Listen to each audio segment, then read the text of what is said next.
यहाँ पर सबसे पहला जो वर्ड आ रहा है वेक्टर फील्ड। अब वेक्टर तो आप हटा ही दीजिए, सबसे पहले तो वर्ड आता है फील्ड। फील्ड का मीनिंग सब लोगों को आपको पता होगा, आप अपने अलजेब्रा में भी फील्ड पढ़ते हैं।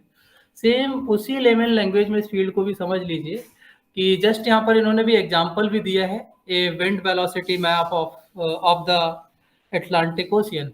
उसको हम उतना ज़्यादा हाई थिंकिंग पे नहीं देखते, हम अपने सराउंडिंग्स के अकॉर्डिंग देखते हैं इस फील्ड का मतलब। ठीक है। सो जिस तरह से आपको फील्ड जो एरिया की बात की जाती है, हम एग्रीकल्चर क्रॉप्स जहाँ पर होते हैं, एग्रीकल्चर लैंड जो है उस फील्ड को कंसीडर कर लेते हैं। अभी करंट में अगर हम बात करें तो शायद अभी राइस की जो क्रॉप है वो अभी अभी फील्ड्स में तैयार होकर कटी है। तो इससे पहले जस्ट आपने अगर बिफोर 1 मंथ की बात करें तो आपने धान के खेतों को देखा होगा। और ये बहुत ज़्यादा कॉम्प्लिकेटेड एग्जाम्पल नहीं है, चाहे कोई विलेजेस को बिलोंग कर रहा है उसने भी देखा होगा, सिटी को बिलोंग कर रहा है उसने भी देखा होगा। अब बेसिकली यहाँ पर फील्ड का जो कॉन्सेप्ट है वो अब उसको कैसे हमें जो यहाँ पर पूरा देखना है उसको समझने के लिए आप देखिए। अब आपने एक कोई भी फील्ड कंसीडर कर लिया, field mean simple area. Okay, area means जिसके अंदर आपको राइस क्रॉप दी गई है, या कोई भी आप आपके चॉइस में आप कुछ भी इस टाइप से कंसीडर कर लीजिए जिसमें प्लांट्स हैं, उन प्लांट्स का आपको मूवमेंट दिख सकता हो। अब वो मूवमेंट्स कैसे देखना है उसको मैं आपको डिफाइन कर रहा हूँ। अब वो आपकी जो विंड है वो फ्लो कर रही है, suppose may be wind normally जो फ्लो करती है वो ईस्ट टू वेस्ट या वेस्ट टू ईस्ट नॉर्मली ज्यादातर फ्लो करती है। तो कोई भी एक हम एग्जांपल इसी तरीके का ले लेते हैं कि ईस्ट टू वेस्ट आपकी विंड फ्लो कर रही है। ठीक है। अब जो आपका राइस का क्रॉप, आपने जो खेत कंसीडर किया, जो फील्ड कंसीडर किया है, उसमें जो राइस के प्लांट्स हैं वो क्या कर रहे होंगे कि सारे के सारे प्लांट भी ईस्ट टू वेस्ट की तरफ जो है बैंड होते हुए जो उनका मूवमेंट हो रहा होगा। प्लांट्स नहीं बढ़ेंगे, लेकिन वो जो आपको एक वेव्स बनती हुई उन प्लांट्स के ऊपर दिखेगी, ठीक है, वो भी आपको उसी डायरेक्शन में दिखेगी जिधर आपकी विंड फ्लो कर रही है। तो ये जो बेसिकली आपके पास ये जो विंड फ्लो कर रही है, जो आपके प्लांट्स पे जो आपको उनकी लीव्स का मूवमेंट दिखाई पड़ रहा है, that is this is the vector field. Means जिस डायरेक्शन में, एक पर्टिकुलर डायरेक्शन में उनका मूवमेंट हो रहा है, that is the vector field. और इसी वजह से हम इसको बोलते हैं वेक्टर। अब अगर मान लीजिए सडन आपकी जो एयर है, जो विंड है, वो चेंज हो जाए, किसी पर्टिकुलर डायरेक्शन की तरफ थोड़ा सा चेंज हो गई, तो आपके उनके मूवमेंट्स भी उस पर्टिकुलर डायरेक्शन में चेंज हो जाएंगे। तो बेसिकली यहाँ पर आपको डायरेक्शंस इन्वॉल्व हो जाती है आपकी। तो जब भी किसी भी फील्ड के अंदर आपको डायरेक्शन इन्वॉल्व करनी पड़ती है, that is the vector field. अब यहाँ पर जैसे ओशियन पर भी इन्होंने विंड फ्लो की बात की है, विंड वेलोसिटी, तो यहाँ पर डायरेक्शंस भी इन्होंने इंडिकेट की हैं। ठीक है। हम जिसकी बात कर रहे थे, हम उसको यहाँ पर नीचे एक एग्जांपल में इन्होंने बताया है कि सपोज कर लीजिए कि आपने जो अभी कंसिडरेशन लिया था उसका जो फील्ड इक्वेशन है वो आप इस तरह से डिफाइन करते हैं, this is given by i minus x j. तो हमारे फील्ड के अंदर मीन्स जो क्रॉप्स हैं आपकी जिस लैंड पर भी, उसमें एक पॉइंट आपने ले लिया, से 3,4 आपने पॉइंट ले लिया ये। ठीक है, ये 3,4 आपने पॉइंट लिया। अब देखिए वहां पर तो मैंने एक आइडियल सिचुएशन की बात की थी, क्योंकि आपकी विंड जब फ्लो कर रही होगी तो ऐसा नहीं है कि आपके पास हर जगह पर अलग अलग वैल्यूज आपको मिलेंगी। तो वो सिमेट्रिकली आपके सारे के सारे जो क्रॉप्स की लीव्स हैं, आपके जो प्लांट्स की लीव्स हैं, वो एक ही डायरेक्शन में फ्लो कर रही होंगी। तो वहां पर इस तरह की सिचुएशन तो नहीं आएगी। लेकिन जो मैंने केस बोला कि अगर सडन अगर आपके पास जो विंड है उसकी डायरेक्शन चेंज हो जाए, तो आपको फिर कैसे पता चलेगा कि इसकी डायरेक्शन चेंज हो रही है। तो ये बेसिकली आपको फील्ड इक्वेशन दी गई है, वेक्टर फील्ड। ठीक है। इससे हम एनालाइज करते हैं कि हमारी डायरेक्शंस क्या क्या होंगी। सो बेसिकली मैंने यहाँ पर इस इक्वेशन के अंदर 3,4 पुट कर दिया, then this is the 4i minus 3j। So what is the direction of this vector 4i minus 3j? Simply आपके पास ये x, y अगर आपने पॉइंट लिया है तो इस पे जो वेक्टर आप रिप्रेजेंट करते हैं xi प्लस yj। अगर हम फर्स्ट क्वाड्रेंट के अंदर हैं, फर्स्ट क्वाड्रेंट में आपका x पॉजिटिव होगा, y आपका पॉजिटिव होगा। ठीक है, यानी फर्स्ट क्वाड्रेंट के अंदर x और y दोनों पॉजिटिव होते हैं, और दोनों अगर आपका इंक्रीजिंग सेंस में है तो ये डायरेक्शन आपके पास ये आ गई। अगर मान लो ये इस तरह से नहीं आकर ये होता, then this is the direction. तो इस तरह से आप डायरेक्शन को इंडिकेट करते हो। अब यहाँ पर बेसिकली आपके जो कोऑर्डिनेट्स फॉर्म हो रहे हैं, नॉट दिस कोऑर्डिनेट, अब मैं कोऑर्डिनेट की बात कर रहा हूँ इस फील्ड इक्वेशन के कोऑर्डिनेट्स। तो ये क्या बन रहा है 4 comma -3. So 4 is the x component, -3 is the y component. तो ये 4 तो आपका पॉजिटिव में हो गया, 4 तो आपका x पॉजिटिव में चला गया. y कहाँ जा रहा है, y बेसिकली आपका डाउनवर्ड्स नेगेटिव की तरफ जा रहा है. तो 4 कॉमा -3 कहाँ आएगा, 4 comma -3. Suppose something this one, ये 3 कॉमा 4 है, यानी 4 कॉमा 3 समथिंग दिस वन. तो अब अगर आपके पास यहाँ से इसकी जो डायरेक्शन आप ड्रॉ करके देख लीजिए ओरिजिन से, क्योंकि आपने जो वैल्यूज लिए वो विद रिस्पेक्ट टू ओरिजिन लिए. तो अब आपने जो भी 3,4 या जो भी पॉइंट आपके पास XYZ जहां पर भी है, इस डायरेक्शन को वहां पर शिफ्ट कर दीजिए. तो आप इसमें इसको एनालाइज भी कर रहे होंगे कि 3,4 पर जो आपने डायरेक्शन दी है, this is the 4i - 3j in this one, ये इसके पैरेलल हो गई. तो इस तरह से आप पर्टिकुलर किसी भी फील्ड इक्वेशन के लिए, किसी भी गिवन वेक्टर फील्ड के लिए पर्टिकुलर पॉइंट्स पर उस फील्ड की क्या डायरेक्शन है वो आप एनालाइज कर पाएंगे. मैंने जो आपको एग्जांपल दिया क्रॉप्स का, प्लांट की लीव्स का, वो एक आइडियल सिचुएशन हो गई. वहां पर ये जो XI YJ हैं ये वेरी नहीं करेंगे, ये आपको कांस्टेंट लेने पड़ेंगे, देन वो आपकी सिचुएशन आ जाएगी कि ये वेक्टर फील्ड आपका डिपेंड हो रहा है. आप चाहे कुछ भी एक्स करिए, सपोज करिए अगर मैंने ये पूरा फील्ड लिया हुआ है, चाहे मैं इस पॉइंट के प्लांट्स की बात करूं, चाहे इस पॉइंट के प्लांट्स की बात करूं, अगर मान लो मेरे पास ये डायरेक्शन आ रही है, चाहे मैं इसकी बात करूं, तो मेरी डायरेक्शन हर बार यही रहनी है, डायरेक्शन मेरी नहीं बदलेगी. तो वहां पर क्या हुआ, ये वेक्टर फील्ड जो आपको दिया गया है दिस इज बेसिकली कांस्टेंट. तो वो आइडियल एक सिचुएशन हो गई थी, लेकिन हमें जनरलाइज वे में कैसे करना है वो मैं आपको यहाँ पर ये डायरेक्शंस एक्सप्लेन कर रहा हूँ. तो किसी भी वेक्टर फील्ड को आपको अगर स्केच करना हो तो आप कुछ पॉइंट्स कंसीडर कर लीजिए, ठीक है. जस्ट ये क्योंकि अभी आर्बिट्रेरी दिया है yi - xj, तो आप x y के कुछ पर्टिकुलर पॉइंट्स ले लीजिए और उन पर उसको ड्रॉ करके दिखा सकते हो. तो जैसे जैसे आप ग्राफ बनाते हैं, ग्राफ बनाने के लिए आपको कुछ पॉइंट्स की नीड होती है, वैसे ही यहाँ पर भी हमें इसके जो वेक्टर फील्ड है इसकी डायरेक्शंस को इंडिकेट करने के लिए भी पॉइंट्स की नीड होगी. जितने ज्यादा पॉइंट्स लेंगे उतना रिफाइंड डायरेक्शन फील्ड आप यहाँ पर इंडिकेट कर पाएंगे. जैसे इन्होंने 3-4 पॉइंट्स लिए हैं, आप यहाँ पर तकरीबन इनके नियर बाई में ही जो भी ये सेगमेंट आप देख रहे हैं करीब 20 पॉइंट्स ले लीजिए, तो आपको आई होप ये बहुत अच्छे से एकदम रिफाइन वे में दिखाई पड़ जाएगा. समथिंग लाइक दिस, जैसे जैसे भी मूवमेंट हो रहा है उस तरह से आपको एग्जैक्ट दिखाई पड़ने लगेगा. तो समथिंग कुछ इसमें शायद एक फिगर और अगले बनी भी हुई होगी, जस्ट लाइक ये जो आप देख रहे हैं, ठीक है. तो इस तरह से आपको एक बहुत ही फाइन वेक्टर फील्ड मिल जाएगा कि कौन सी डायरेक्शन कहाँ पर चेंज हो रही है, ठीक है. और वो डायरेक्शन क्यों चेंज होगी वो मैंने आपको इस एग्जांपल के थ्रू बता ही दिया है कि जैसे जैसे आपके पॉइंट्स चेंज होंगे तो उसके अकॉर्डिंग आपका जो वेक्टर फील्ड इक्वेशन है वो उसको चेंज करता चलेगा. तो ये बेसिकली वेक्टर फील्ड है आपके पास. अब इसको मैं यहाँ पर अगर डेफिनेशनल फॉर्म में लिखना चाहें तो आप समझ सकते हो कि अगर आप 3 डायमेंशंस की बात कर रहे हैं, then you have the 3 component m n and p which are the function of x y z, ठीक है. अब वेक्टर है तो वेक्टर में आपको रिप्रेजेंटेशन i j k का दे दिया उसके साथ. सो f x y z basically represent the vector field f which is a function, vector function. तो ये वेक्टर फील्ड का मतलब समझ आ रहा है सभी लोगों को, क्यों भाई? Yes sir. Yes sir. Okay. So ये वेक्टर फील्ड आपके पास दिया हुआ है. अगर हम 2 डायमेंशंस की भी बात कर लें, अगर हमें 2 डायमेंशन में वेक्टर फील्ड दिया हो, 1 में दिया हो, 3 में दिया हो, तो इस सारी चीजें हम यहाँ पर इसी से देख लेते हैं. देखिए अगर हमें 1 में दिया होगा तो ये function of x Y z नहीं होगा, सिंगल फंक्शन ऑफ एक्स हो जाएगा. सिंगल जो वेरिएबल आप फंक्शन लेते हैं तो वहां पर आपको सिंपली सपोज कह सकते हो आप f x equal to x, ये आपके पास एक फंक्शन होता है, हमेशा आप इसको फंक्शन ही कहते आए हो, ठीक. अब इसमें डायरेक्शन आप नहीं इंडिकेट करते, और अगर इसकी डायरेक्शन आप इंडिकेट करोगे भी आई, तो एक पर्टिकुलर आपने जो रियल लाइन लेते हैं उसकी डायरेक्शन आपकी ये डायरेक्शन हो गई. लेकिन डायरेक्शन का मेन रोल आता है जब आप मोर देन 1 डायमेंशंस के अंदर वर्क करते हैं. डायरेक्शन का इंपॉर्टेंस तब ज्यादा इंपॉर्टेंट हो जाता है जब आप मोर देन 1 डायमेंशन होते हैं. तो अगर मान लीजिए हमारे पास x और y का फंक्शन ऑफ 2 वेरिएबल है, यानी xi प्लस yj मैंने मान लिया, ठीक.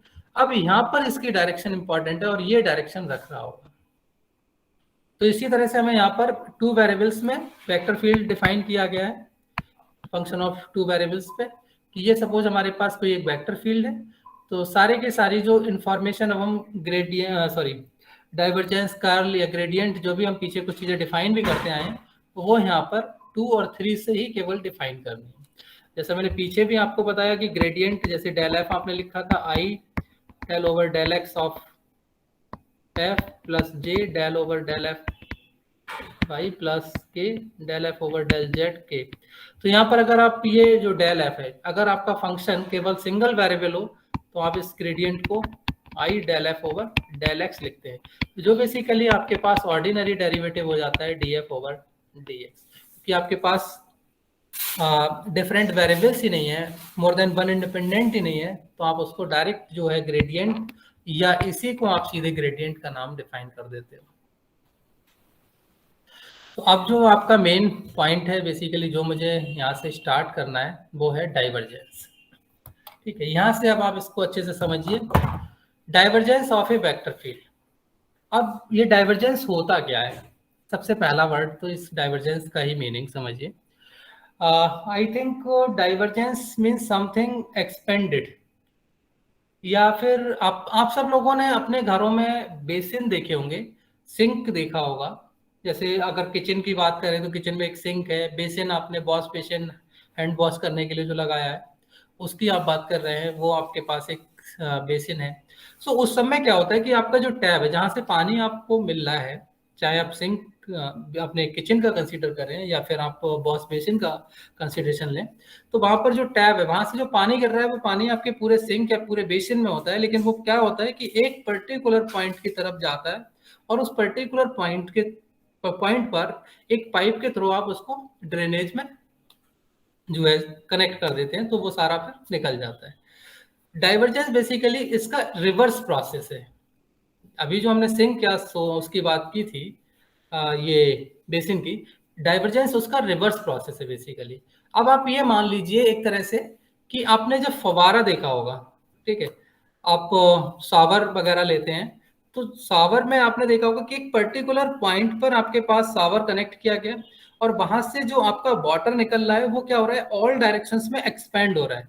तो जब आपका ये जो फ्लूइड है, हम वाटर को हटा दे रहे हैं, हम अपने मैथमेटिकल टर्म्स की बात कर लें कि हमारा जो फ्लूइड है वो ऑल डायरेक्शंस में क्या हो रहा है, एक्सपेंड हो रहा है। तो जब हमारे पास फ्लूइड ऑल डायरेक्शंस में मूव होता है, then this process is known as the divergence.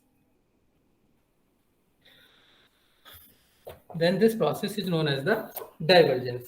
तो डाइवर्जेंस का अब आपको एक मीनिंग समझ आ गया होगा कि डाइवर्जेंस बेसिकली क्या होता है कि किसी भी चीज का ऑल डायरेक्शंस में मूवमेंट होना। इसको और सिंपल वे में कह सकते हो कि divergence is the basically measure of fluid flow in all directions. अगर मान लो अब जैसे मैंने सिंक की बात की थी या मैंने बेसिन की बात की, तो डाइवर्जेंस जब आपका ये हम शावर वाले केस की बात करते हैं तो डाइवर्जेंस आपके पास वहां पर होता है, डाइवर्जेंस ऑफ से may B F is positive. तो ये हो गया पॉजिटिव डाइवर्जेंस, दैट इज आप बात कर रहे हैं शावर की।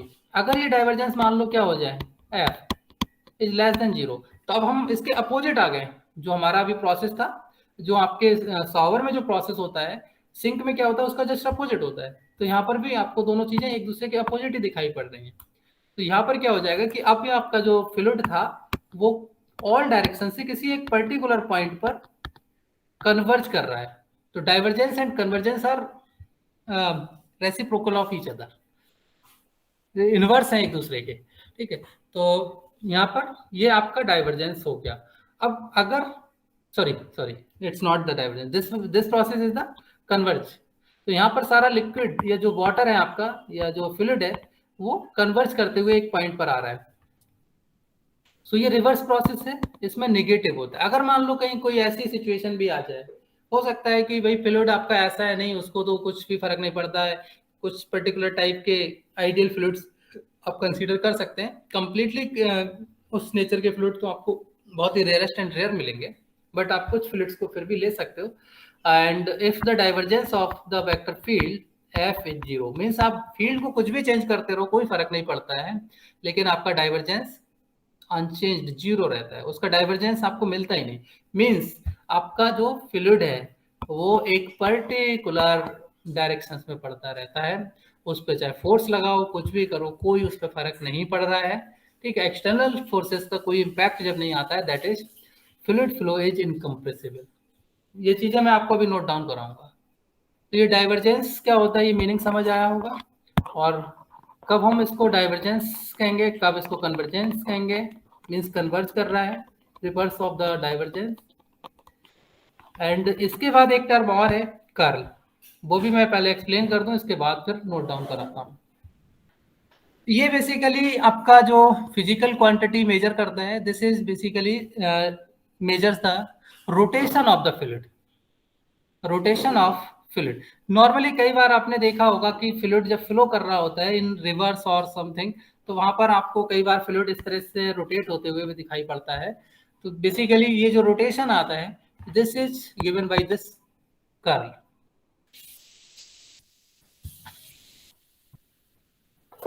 सो अब मैं आपको ये सारी चीजें नोट डाउन कराता हूँ और क्वेश्चन से रिलेटेड प्रॉब्लम्स डिस्कस करते हैं।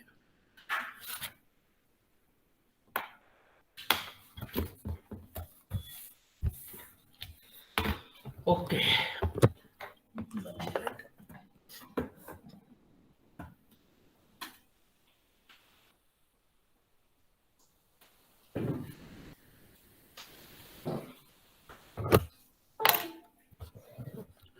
so first thing is divergence. First thing is vector field.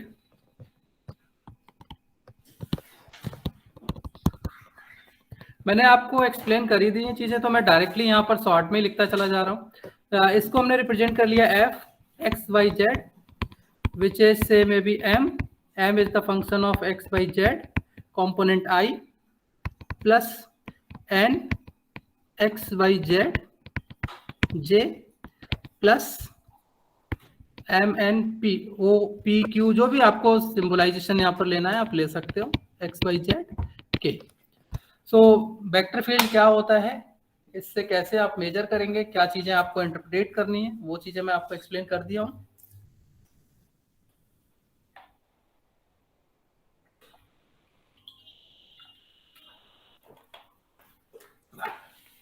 अब इस वेक्टर फील्ड का आपको निकालना है divergence. Now divergence of F,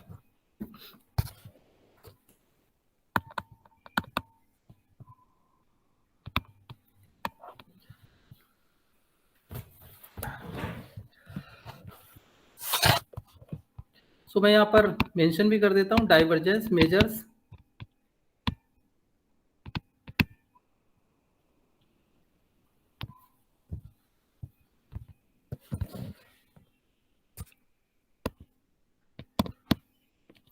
the net flow of fluid out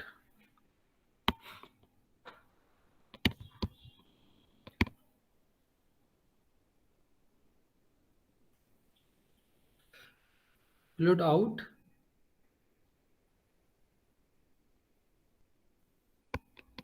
अच्छा, बीच में एक पॉइंट में मार्क कर दूं, जो diverging from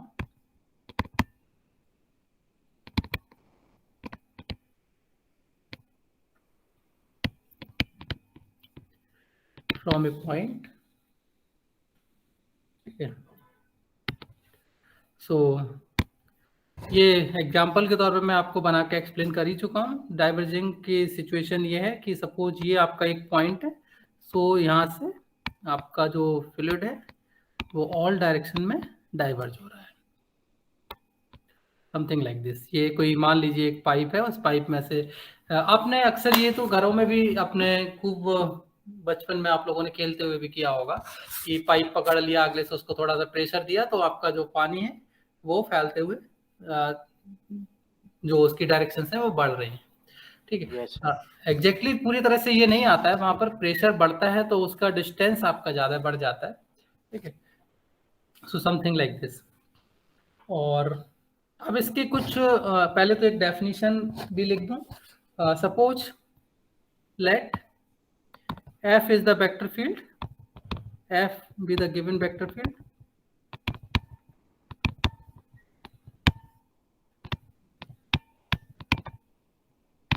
may be F is denoted by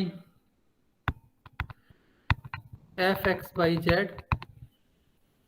ये थोड़ा शॉर्ट में करने के लिए मैं इक्वेशंस का नाम दे दूं, ये ज्यादा बेहतर रहेगा, मुझे पूरा लिखना नहीं पड़ेगा।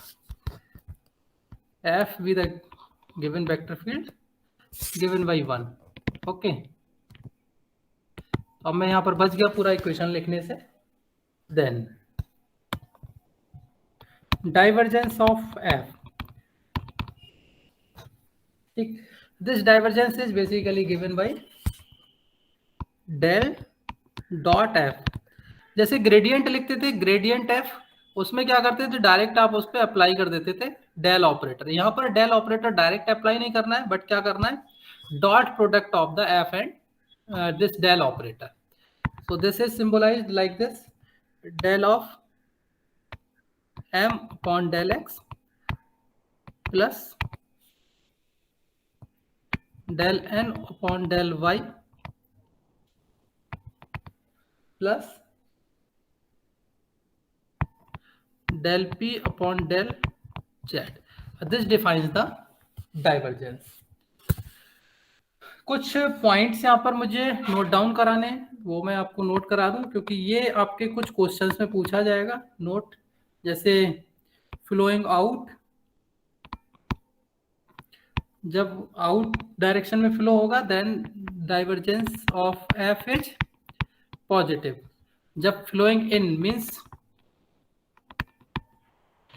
ये फ्लोइंग आउट वाली सिचुएशन तो आपकी ये वाली है, समथिंग लाइक दैट, ठीक है, ये वाला। और अगर जब फ्लोइंग इन की सिचुएशन आ जाए then divergence of F is less than 0, that is आप ये बहुत सारी डायरेक्शन से आपके पास जो वैल्यूज हैं वो किसी एक पर्टिकुलर डायरेक्शन की तरफ मूव करने लग जाए, जो सिंक वाली सिचुएशन है दिस वन, ठीक है। और फिर आपके पास last one is the incompressible.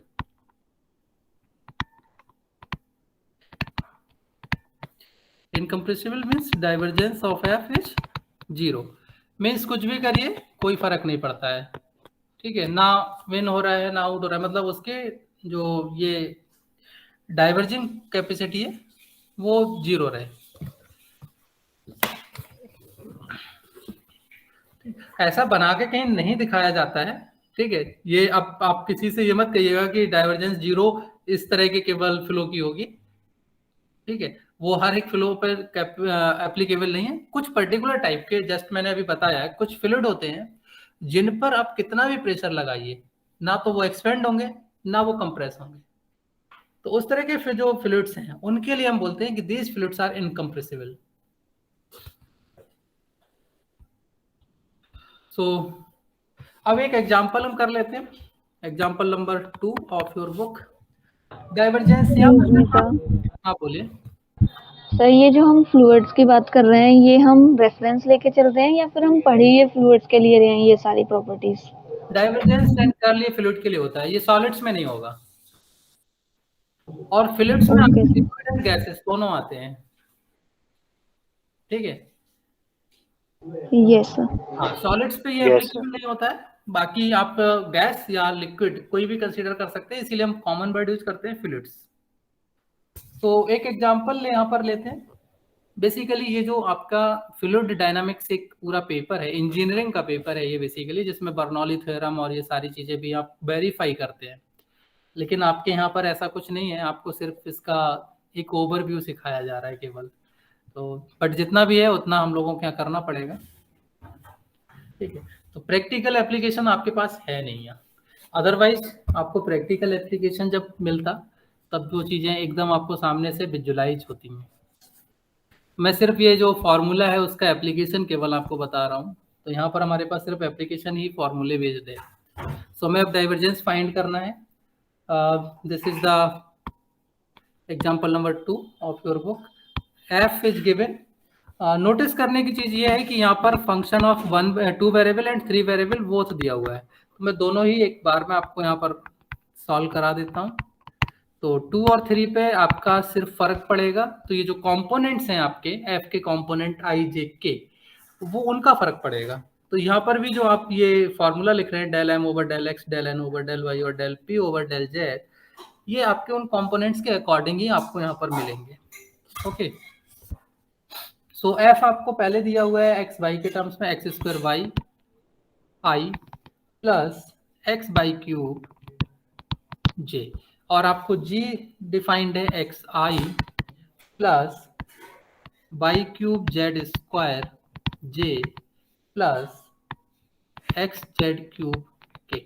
सबसे पहले तो मैं एक का डाइवर्जेंस फाइंड करता हूँ, डाइवर्जेंस ऑफ एफ। अब यहाँ पर आपको डेल डॉट एफ निकालना है। So what is the definition for two variable functions, del over del x I plus del over del Y j, anything else? This is x square y i plus x y cube j. मैं पूरा expand करके इसको solve कर रहा हूँ, मैं direct tab short में कुछ इसको नहीं लिख रहा हूँ। अदरवाइज आप चाहें तो इसको u कह दीजिए, इसको चाहे तो आप b कह दीजिए, और यहाँ पर जो आपने फॉर्मूला लिखा है u भी पुट करके भी इसको सॉल्व कर सकते हो। ओके, लेकिन मैं आपको वन टाइम पूरा एक्सपेंड करके इसे सॉल्व करा रहा हूँ। अब डॉट प्रोडक्ट आपको देनी है, तो सिमिलर जो आपके यूनिट वेक्टर्स हैं वो आप मल्टीप्लाई कर लीजिए। Then this is del over del x of x square y plus del over del Y of x y cube. Is it clear? So यहां से इसको करिए 2xy, और यहां से इसको करेंगे तो कितना आ जाएगा 3x by square. Anything else? इसके सिवा कुछ और आएगा?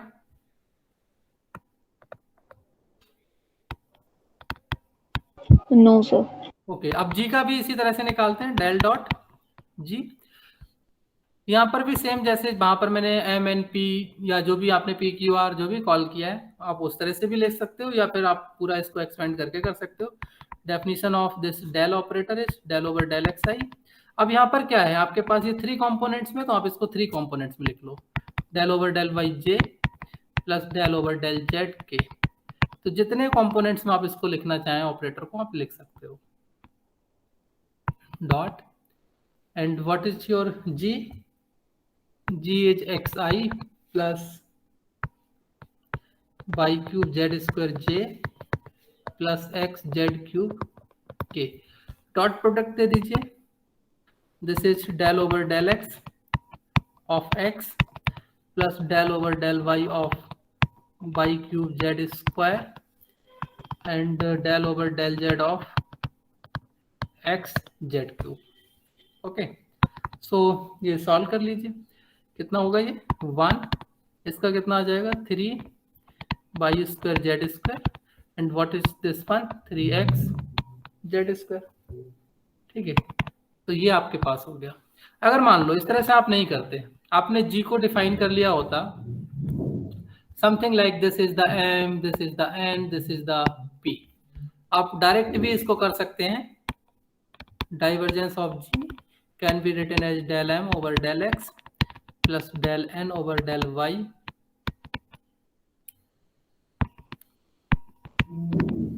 Plus del p over del z। तो आपके सामने सारे ये फंक्शंस अवेलेबल हैं, आप यहाँ पर पुट करके भी इसको सिंप्लीफाई कर सकते हो। तो ये आपकी चॉइस है, आप इसको कैसे लिखते हैं। बाकी कोई भी यहाँ पर कंडीशन नहीं है कि आप भाई नहीं पूरा कंप्लीट एक्सपेंड करेंगे या फिर आप इस तरह से ही इसको लिख के सॉल्व करेंगे। ये आपके ऊपर डिपेंड करता है कि आप इसको कैसे सॉल्व करते हैं।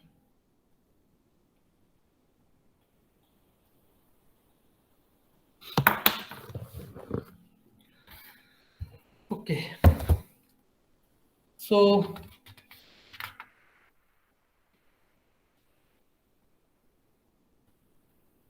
अब नेक्स्ट टॉपिक आता है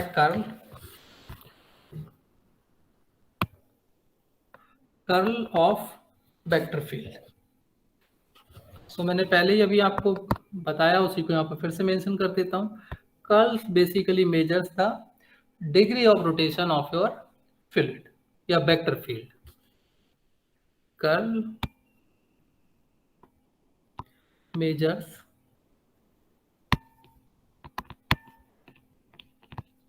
डिग्री ऑफ रोटेशन ऑफ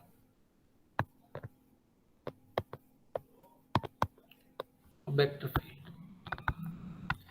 कोई भी वेक्टर फील्ड कितना रोटेट हो रहा है, जस्ट जो अभी मैं एग्जांपल ले रहा था कि ये आपका इस डायरेक्शन में जा रहा होगा, ये आपकी ये डायरेक्शन हो रही है बेसिकली, उसके लिए यहाँ पर ये आपने कर्ल डिफाइन किया कि भाई ये इतना इधर को आ गया, ये इस तरह से जा रहा है, तो ये आप कर्ल से ऑब्टेन कर सकते हैं कि ये कितना रोटेट हो रहा है। ओके, सो इसका भी आप कर्ल डिफाइन कर सकते हैं। कर्ल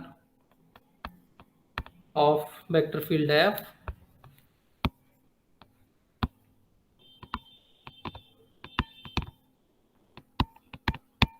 is defined by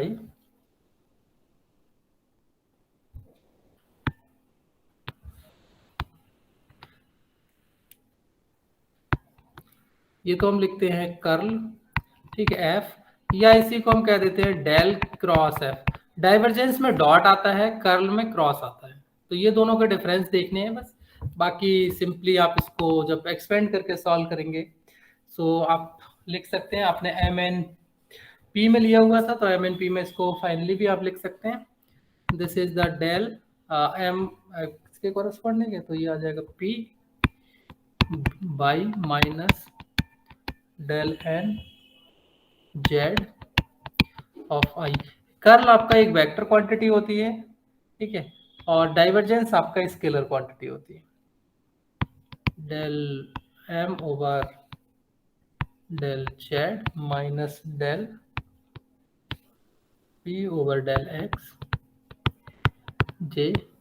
ये वेक्टर का क्रॉस प्रोडक्ट आपने किया होगा, सिंपली आप क्रॉस प्रोडक्ट लिख सकते हो, plus del of n over del x minus del of m over del y. तो फॉर एग्जांपल, अच्छा यहाँ पर भी एक कंडीशन लिखनी है, जैसे वहां पर हमने बताया कि divergence is positive then this is the expandable fluid, if divergence is negative it means it compresses, if divergence is zero that is no change in the direction, ठीक है। ऐसे यहाँ पर भी हमको बताना है कि अगर हमारे पास रोटेशन ही नहीं हो रहा हो, मीन्स जो फ्लूइड है वो रोटेशन हो ही नहीं रहा उसके अंदर, ठीक है, तो उसको हम बोलते हैं इररोटेशनल। तो यहाँ पर लिख रहे हैं फ्लूइड इज इररोटेशनल या vector field is irrotational if F is irrotational. Rotational होगा तो ये वैल्यू आपको मिल जाएगी, अगर रोटेशनल नहीं होगा तब आपको इसकी वैल्यू क्या मिल जाएगी, कर्ल ऑफ एफ इज 0। तो ये एक नोट है आपके पास, आपको क्वेश्चंस में मिलेगा अभी। डेल ऑपरेटर मुझे डिफाइन करने की जरूरत नहीं है, डेल ऑपरेटर ऑलरेडी आप लोग पहले से ही करते आए हैं। अब मैं एक एग्जांपल कराता हूँ, example number 3 of your book.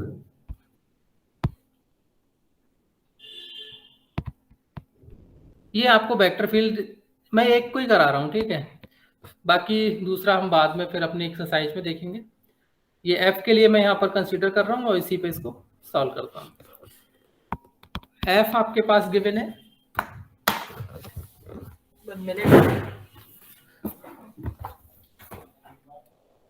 X square y z i plus x by square z j plus x by z square k. यहाँ पर ये फॉर्मेट क्या है इसको मत देखिए, आपको सिर्फ इसको प्रोसीड कैसे करना है ये देखिए। So now we want to find curl F. Curl F means del cross F. आप जो वेक्टर में cross product of two vectors करते आए हैं उसका एप्लीकेशन करिए, बाकी यहाँ पर हमने क्या लिखा क्या नहीं लिखा सब भूल जाइए। सो दिस इज आई जे के। अब आप पहला वेक्टर पहले लिखते हैं, so del over del x, del over del y, del over del z, और एफ आपके पास यहाँ पर अवेलेबल है x square y z, x y square z, x by z square. Simplify करिए भाई, i this one minus this one, यानी del over del Y of x Y Z square minus del over del z x y square of z. Plus का j ले रहा हूं तो मैं यहाँ पर जो सीक्वेंस है वो रिवर्स कर लूंगा, ठीक है। तो this is the del over del z x square y z minus this one del over del x x Y Z square plus of k में क्या आएगा, this one minus this one, यानी del over del x y square Z minus del over del y x square y z. Simplify कर लीजिए भाई, पहले में y है so i times of x z square, y का 1 हो गया, इसमें z है तो ये एक्स वाई स्क्वायर हो गया प्लस ऑफ जे में आपके पास z है तो ये एक्स स्क्वायर वाई हो गया माइनस एक्स है तो ये हो गया Y Z square plus of के, यहाँ पर आपका x है तो ये हो गया Y square Z minus Y है तो ये हो गया एक्स स्क्वायर जेड। जो भी सिंप्लीफिकेशन अगर आपको लगता है फर्दर करना तो करिए, नहीं तो आप इसको स्किप कर दीजिए। सो इस तरह से आप डाइवर्जेंस एंड कर्ल ऑब्टेन करेंगे। यहाँ तक भाई आपको डाइवर्जेंस एंड कर्ल फाइंड करने में किसी को कोई problem? No sir. Okay, no sir. अब मैं एक्सरसाइज पर मूव कर रहा हूँ। एग्जाम्पल्स आपके पास बहुत लिमिटेड हैं और आप इजली उनसे कुछ हेल्प भी ले सकते हैं, थोड़ा बहुत मैं आपको एक्सप्लेन भी करूंगा। जैसे एग्जाम्पल नंबर 4 की बात कर लें, a constant vector field has divergence and curl is 0। Vector field f is constant. If f is constant, it means all the components of the vector field also constant.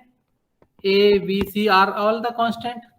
भाई अगर आपका vector field constant है तो आप किसी कितने भी component में कंसीडर करिए, उसके कंपोनेंट्स भी कांस्टेंट ही होंगे, तभी ये वेक्टर आपका कांस्टेंट वेक्टर बनेगा,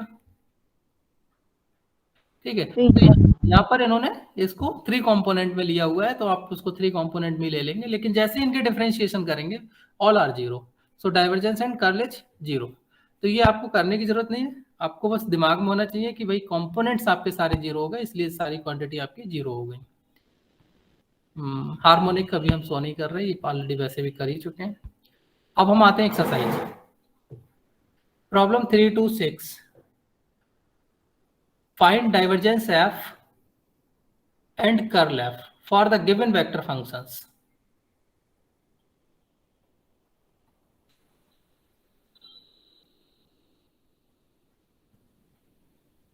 मैं 3 to 6 नहीं करा रहा हूं, ना ही आपसे कह रहा हूं कि आप करिए।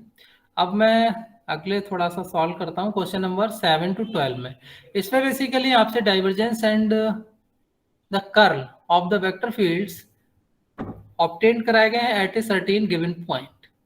तो जब हम जो हमारे पास एक्स वाई जेड जो वेरिएबल्स हैं, हम उन वेरिएबल्स की जगह पर इन पॉइंट्स को पुट कर देंगे। तो कोई भी एक क्वेश्चन बताइए मुझे, मैं आपको एक क्वेश्चन प्रोसीड करा दूं। 7 to 12 any one question? Sir 10th करवा दीजिए। 10th, okay. Question number 10। ये जो दरअसल ना एक्सरसाइज आपकी फर्स्ट वाली 13.1 दी है, ये सिर्फ आपको वेक्टर्स का जो वर्किंग प्रोसेस दिया उसके रिगार्डिंग दी है, तो यहाँ पर कुछ ज्यादा आपको करना नहीं है, इसीलिए मैं इसको थोड़ा फास्ट भी करा दे रहा हूँ। Question number 10।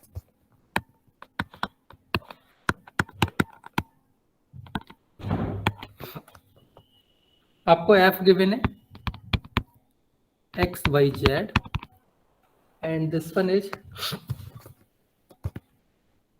cos by I plus sin yj plus k, and we want to find curl f, divergence of f and curl of f at pointage pi by 4 comma pi comma 0. Okay, so first part, divergence of f this is the del over del x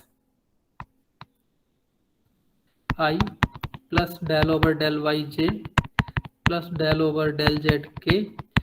मैं यहाँ पर अभी आपको पूरा expand करके लिख रहा हूँ, आप चाहें तो इसको डायरेक्ट लिख सकते हैं, ठीक है।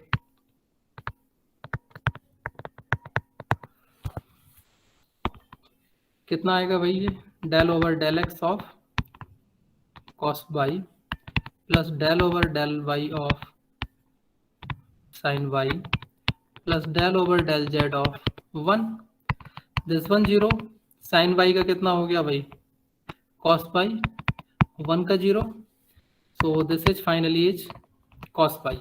ये आपको मिल गया डाइवर्जेंस ऑफ एफ। आपसे पूछा गया है divergence of F at the point pi by 4 comma pi comma 0, so you substitute these points, so this is the cos of pi which is minus 1, ठीक है। तो आपको एक कांस्टेंट क्वांटिटी मिल गई, यहाँ पर कोई वेक्टर नहीं मिला है, एक स्केलर वैल्यू आपको मिल रही है। जब आप कर्ल निकालेंगे तो कर्ल में आपके पास वेक्टर मिलेगा। सेकंड वन इसी तरीके से आप कर्ल निकाल लीजिए, curl of F, this is del cross F, so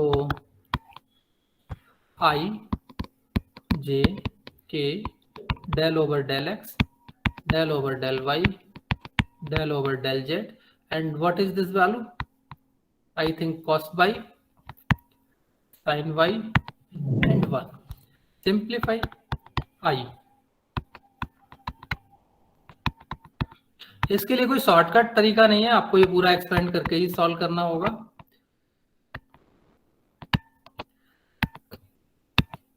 shortcut में अगर हम सॉल्व करेंगे तो मिस्टेक्स होने के थोड़े ज़्यादा चांस हैं, तो इसलिए मैं चाहूँगा कि आप लोग हर बार इसको पूरा इस तरह से राइट डाउन करके इसको सॉल्व करें। सो मैंने प्लस लिया है तो ये हो जाएगा del over del Z of cos by minus del over del x of 1 plus of k del over del x of sine y minus del over del Y of cos pi. Simplify कर लीजिए भाई, i this one is 0, this one 0 plus j this one 0 0 plus k this one 0 minus cos y का differentiation sin y, so this is the minus minus plus. तो ये आपको कितना मिल गया, k times of sin Y, and this one is curl F. अब आपको निकालना क्या है, curl F at certain point pi by 4 comma pi comma 0, so this is the k times of sine Y की वैल्यू रखनी है pi into sine pi, so this is 0। यानी ये जो वेक्टर फील्ड है इसका कर्ल इस पर्टिकुलर पॉइंट पर 0 है। तो इस पर्टिकुलर पॉइंट पर आपका ये जो वेक्टर फील्ड है ये इररोटेशनल होगा, बट इन जनरलाइज हम इररोटेशनल नहीं कह सकते। तो इररोटेशनल जो प्रॉपर्टी है वो बेसिकली आपकी पॉइंट वाइज नहीं है, ये आपकी यूनिफॉर्मिटी के साथ होती है। इसीलिए इसको हम अगर यहाँ पर पर्टिकुलर पॉइंट की बात करें तो एक पर्टिकुलर पॉइंट के लिए तो कह सकते हैं, लेकिन इन जनरलाइज पे नहीं कह सकते कि the given vector field is irrotational. हालांकि हमारे पास इस पर्टिकुलर पॉइंट पर ही 0 आ गया, अगर सारे पॉइंट्स पर 0 आ जाए, जितना भी जो डोमेन दिया आपको सारे डोमेन के हर एक पॉइंट पर अगर 0 है, then you can say that the given vector field is irrotational। अब मैं आपको कुछ ऐसे ही क्वेश्चन कराऊंगा जिनमें इस तरह की डिमांड आपसे की गई हो कि वेक्टर फील्ड रोटेशनल और इनकम्प्रेसिबल। सर ये जो डिटर्मिनेंट हम निकाल रहे हैं, ये प्लस जे कैप की जगह जे कैप नहीं होगा? क्या चीज? ये डिटर्मिनेंट जब हम निकाल रहे हैं तो ये माइनस जे कैप होना चाहिए था ना? हाँ, माइनस ले लीजिए। मैंने क्या किया है, मैंने साइकिल इसका देखिए मैं यहाँ पर कैसे कर रहा हूँ, आपको अगर डाउट होता है, आपको दिक्कत हो रही है, आपको अपने हिसाब से कर लीजिए, ठीक है। आई जे के ये सीक्वेंस साइक्लिक होता है, ठीक है। अब मेरे पास यहाँ पर x भी है, देन y है, देन z है। तो अब मान लीजिए, वैसे तो ये मैंने इसमें जो x y z लिख रहा हूँ ये गलत है, तो सिंपल वे में तो ये मुझे कहना चाहिए, वैसे तो i j k को हटा दे रहा हूँ मैं, और एक्स बाई जे रख देता हूँ। ठीक, अब आपने जो डेरिवेटिव्स देखे हैं ये सीक्वेंशियली चलेंगे। अगर आपने पहला y लिया है, फिर दूसरा z आएगा, फिर तीसरा आपके पास उसी सीक्वेंस में अगले बढ़ेगा। ठीक है, आप यहाँ पर नोटिस कर रहे होंगे कि ये जो लास्ट वाला होता है वो इसका फर्स्ट होगा, और इसका जो लास्ट होगा वो नेक्स्ट वाले का फर्स्ट होगा, फिर ये, फिर इसके जाएगा। तो ये एक सीक्वेंस साइक्लिक चलता रहेगा। तो मैं इसको मैनेज कर पा रहा हूं तो मैंने प्लस ले लिया है, आप नहीं कर सकते तो आप माइनस ले लीजिए। अगर आपने जे के लिए लिखा है डेल ओवर डेल एक्स तो आप माइनस के साथ ले लो इसे। मैंने क्या कर दिया, पहले इसको लिया था, this one minus this one, ये यहां पर मैंने मैनेज किया हुआ है, यहां पर गलत नहीं है। अगर आपको नहीं समझ आया तो आप इसमें जैसे प्लस माइनस प्लस करके आए वैसे करते रहिए। क्लियर? Okay sir. नहीं, मुझे यहाँ पर पता था कि भाई मुझे अगर जेड पे मेरा खत्म हुआ है तो जेड से शुरू होना है, अगर एक्स पे खत्म हुआ है तो एक्स से शुरू होना है। मैं इसको मैनेज कर लिया। अगर आपको थोड़ा कंफ्यूज हो रहे हैं तो मत करिए, आप इसमें माइनस साइन के साथ, अच्छा आपके हिसाब से पहले इसका कंपोनेंट आप आई लिख, जो सॉरी जे लिखना चाहते हैं माइनस जे, देन कैसे लिखेंगे? नहीं सर, वो मैं कह रही थी कि इसको सॉल्व करते वक्त पहले तो आई कैप का आता है, फिर माइनस जे कैप आएगा ना। हाँ, माइनस जे कैप आएगा। माइनस जे कैप का फैक्टर बताइए कितना आएगा? माइनस जे, देन फिर with in brackets del by del x del by del X into one minus del by del over del x of 1 minus del over del Z of cos y। Yes sir. हाँ, मैंने क्या किया वही देखिए, मैंने लिखा है del over del Z, पहले ही लिख दिया ये। ठीक है, ये माइनस में नहीं लिखा है मैंने प्लस में लिख दिया ऐसे, तो वो माइनस मेरा अंदर मैनेज कर दिया है। यस सर, आपने उसका रिवर्स लिखा हुआ है। हाँ, तो मैं वही बोला ना कि मैं क्या करता हूँ कि मैं इसके साइक्लिक सीक्वेंस को मेंटेन करता हूँ, तो इसलिए प्लस में लिखता चला जाता हूँ सारा। आपको नहीं समझ आ रहा है कोई दिक्कत नहीं, आप इसको माइनस कर लो, तो इसको पहले लिख लो, इसको बाद में लिख दो। चलिए, अब मैं आपको एक इनकम्प्रेसिबल जो फ्लूइड फ्लो इनकम्प्रेसिबल है उसके लिए दिखा रहा हूँ। देन कर्ल का आपको बता रहा हूँ कि ये रोटेशनल है तो उसको हम कैसे प्रूफ करेंगे। जैसे क्वेश्चन नंबर पहले मैं 42 करा रहा हूँ, 33 तो आप अपने आप से भी कर लेंगे, वो बहुत ज्यादा दिक्कत नहीं है, क्योंकि सिंपल आप डाइवर्जेंस निकालेंगे ऑफ दिस फंक्शन और इसके बाद आपको ऑटोमेटिकली वैल्यू 0 मिल जाएगी। ठीक है, तो जैसे यहाँ पर आप नोटिस भी कर रहे होंगे del over del X, no term of X तो 0 हो गया, no term of y 0, no term of z तो 0 हो गया। तो ये तो सिंपल है, हो जाएगा। लेकिन मुझे एक क्वेश्चन कराना है बेसिकली अभी। सबसे पहले 42, ठीक है, ये बेसिकली है क्वेश्चन आपका, if and only if condition है इसमें, और ये आपको दिया गया है 2 डायमेंशंस के अंदर। एक ये भी बड़ी प्रॉब्लम है, ये 2 डायमेंशंस में दिया है, तो इसको मैं आपको सॉल्व करा रहा हूं पहले।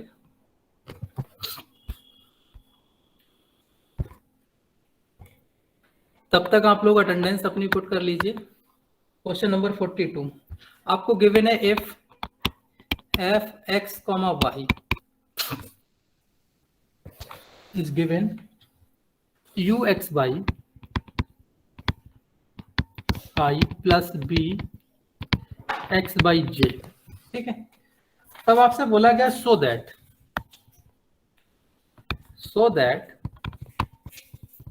Curl F is 0 if and only if del you over del y equals to del we over del x. Means एक बार आप कर्ल एफ को 0 लेके चलिए और आपको तब प्रूफ करना है कि आपके पास ये कंडीशन आती है। एक बार इस कंडीशन को आप ट्रू मान लीजिए, तब दिखाइए कि कर्ल एफ की वैल्यू 0 होगी। तो ये आपको बेसिकली प्रूफ करना है। तो नेसेसरी कंडीशन में हम स्टार्ट करते हैं, एज्यूम कर लेते हैं necessary part, assume curl F is 0। ठीक है, कर्ल एफ हमारे पास 0 है, यानी हमको ये कंडीशन लेके आना है। अब कर्ल ऑफ एफ यानी डेल क्रॉस एफ आपको गिवन है विच इज 0, डेल आपको कितना दिया है, यहाँ पर 2 कंपोनेंट्स में है, इसके हिसाब से आप लिखिए del over del x of I plus del over del Y of J cross F है आपके पास यू एक्स, मैं यू आई प्लस बीजे लिख दे रहा हूँ, इसके जो कंपोनेंट्स हैं इसमें लगे हुए फंक्शंस वेरिएबल उनको मैं स्किप कर देता हूँ अभी, ठीक है, plus V J and this one is given 0। अब ये यहाँ पर आपको क्रॉस प्रोडक्ट लेनी है, तो क्रॉस प्रोडक्ट आप लोग डिफाइन करना जानते हैं भाई, i cross i, what is the i cross I?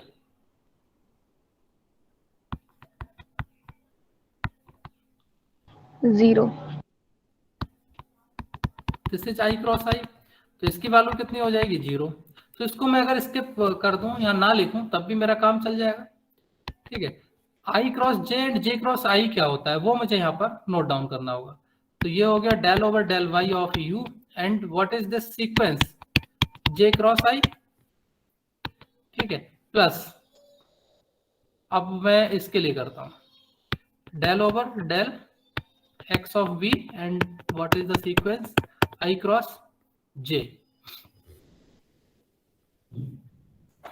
Okay, i cross j plus यहाँ पर देखिए 3 कंपोनेंट नहीं है, अगर 3 कंपोनेंट होता हम डिटरमिनेंट फॉर्म का यूज कर लेते हैं, अगर आप डिटरमिनेंट फॉर्म डायरेक्ट नहीं करते हैं, इस प्रोसेस से भी करते हैं तब भी आपको रिजल्ट सेम मिलेंगे। और ये लास्ट वन क्या हो गया del over del Y of V J cross J and this amount is given 0। तो ये भी आपको यहाँ पर कितना मिलेगा 0। फिर कितना बचा भाई बताइए, del you over del y and what is this value minus k and what is this one के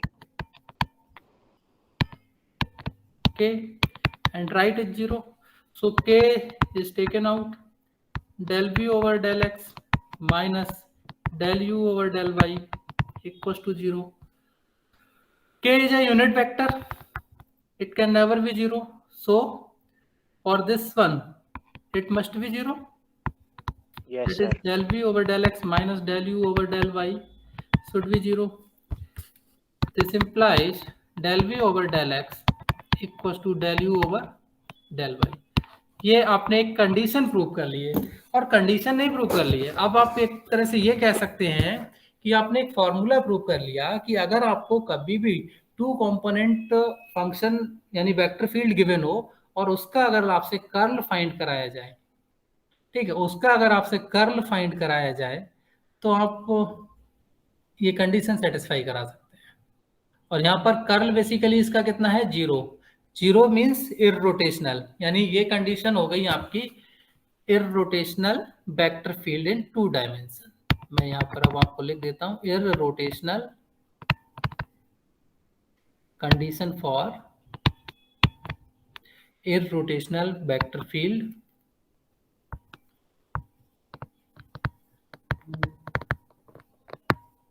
इन 2D। तो अगर कभी भी आपको 2D में इररोटेशनल वेक्टर फील्ड प्रूव कराया जाए, you prove only this condition. अब रिवर्स में अगर आपको इसको 0 दिखाना है, अब रिवर्स में क्या करना है, आप कर्ल एफ लेंगे, ठीक है, आपको उसको प्रूव करना है 0, तो कर्ल एफ की डेफिनेशन आप लिख लेंगे। ये तो आपको सिंपली सेम ऐसे ही लाके लिखना है, ठीक है, ये वाला टर्म आपको मिल जाएगा। राइट में 0 नहीं दिया है अभी आपको राइट में 0 नहीं दिया, आप कर्ल एफ को सॉल्व कर रहे हैं। कंडीशन आपको ये ऑलरेडी गिवन है, जैसे ही इसके अंदर पुट करोगे तो ऑटोमेटिकली क्या हो जाएगा ये 0। तो सफिशिएंट पार्ट अब मैं आपको इसको लिखूं या आप कर लेंगे? कर लेंगे सर। आपको क्या करना है, फाइंड करना, ये आपको गिवन है del we over del X equal to del you over del Y. अब आप यहाँ पर कंसीडर करना नाउ कर्ल एफ, और इसको जब सॉल्व करके लेके आएंगे तो आपके पास फाइनली एक ये टर्म आ जाएगा del of V over del x minus del you over del Y, ठीक है। और ये इसको मान लीजिए सपोज इक्वेशन 1 यूजिंग 1, जैसे ही आप 1 का यूज करेंगे तो k times of del we over del X की जगह आप यूज कर सकते हैं, सॉरी दिस वन, और this quantity is 0, it means curl F is 0।